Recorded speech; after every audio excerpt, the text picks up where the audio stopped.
Samsung's at it again. People been asking me, Rick, what do you make of the Samsung moon photo thing? Why are you surprised?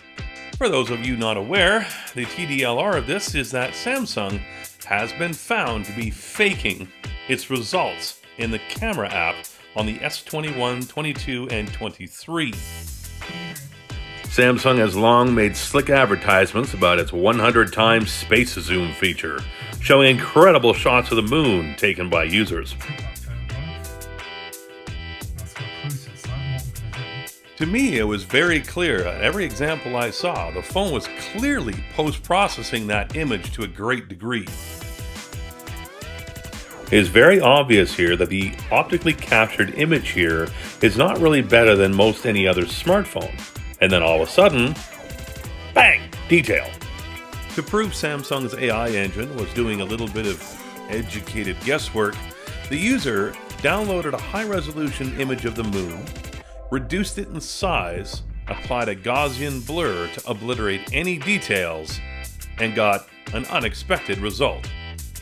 As you can see, that AI engine generated a lot of detail that simply didn't exist.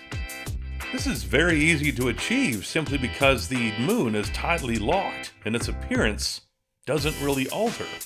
All Samsung did was feed the AI known images of the moon. It was able to guess based on light and dark areas and its pattern and guess that, oh yeah, that's the moon, and put in some details. Amateur astronomers have long suspected this. They know that in optical telescopes, you need about 1 inch of aperture to achieve 50 times magnification, and this little 1/4 inch aperture ain't gonna do that. Huawei has also been caught faking images of the moon simply by overlaying an image instead of AI trickery. Now, computational photography is something that pretty much every smartphone does in this day and age. Apple's Deep Fusion technology takes multiple exposures and combines them into a logical and perfectly exposed photograph. And the photonic engine takes it even further.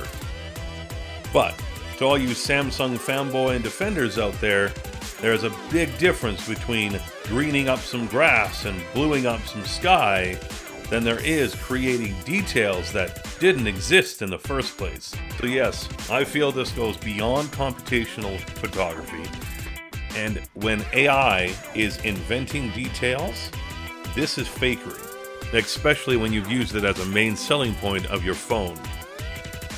What's that? You're still defending them? If Apple had done this, you would have shredded them. You would have roasted them over a pit.